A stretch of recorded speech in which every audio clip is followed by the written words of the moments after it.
తప్పెట్లు బాగా మోగుతున్నప్పుడు, అలాగే భక్తి పాటలు, భజన గీతాలు ఇలాంటివి జరుగుతూ ఉంటాయి. ఎమోషన్ సీన్స్ కొన్ని జరుగుతుంటాయి. అట్లాంటప్పుడు మన లోపల ఏదో కొన్ని చేంజెస్ జరుగుతా ఉంటాయి. అట్లా మీకేమన్నా అనిపిస్తదా? ఇట్లా బాగా తప్పెట్లు మోగుతున్నప్పుడు అట్లే భక్తి పాటలు బాగా పెడతారు గదా! అట్లాంటి పాటలు అవి పెట్టినప్పుడు నాకు లోపల మనసులో ఏదో చేంజెస్ అయితే కనిపిస్తా ఉంటాయి. ఏదో తెలియని ఫీలింగ్ హ్యాపీగా ఉంటది. అట్లనే ఎమోషనల్ డ్రామాస్ ఏవైనా ఉన్నప్పుడు అంటే మంచి ఎమోషనల్ సీన్స్ ఏవన్నా జరిగినప్పుడైతే ఇంక కళ్ళలో నుంచి నీళ్ళు ఆటోమేటిక్‌గా టపటప కారిపోతుంటాయి. ఇంక అవి నేను కంట్రోల్ చేయలేను. ఈ 2 ఫీలింగ్స్ కామన్‌గా అందరికీ ఉంటాయి. ముఖ్యంగా లేడీస్‌లో అయితే ఇంకా ఎక్కువగా ఉంటాయి. మీకు కూడా ఈ టైప్ ఫీలింగ్స్ ఉంటే వచ్చి క్యూ లైన్‌లో నిలబడండి. అందులో ఫస్ట్ నేనే ఉంటాననమాట. నా తర్వాత ఎవరైనా ఉండాలి.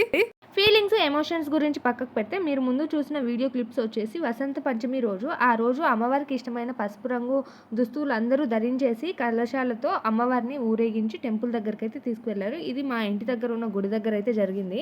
అలా ఊరేగించిన తర్వాత గుడి దగ్గర బండారా కూడా పెట్టారు. ఇక్కడైతే మనకు కిచిడి పెడతారనమాట బండారాలో. బండారా అంటే ఏం లేదండి, మనకు గుడిలో అన్నదానం జరుగుతూ ఉంటుంది కదా! అలాగే ఇక్కడ బండారా అని అంటారనమాట అన్నదానాన్ని.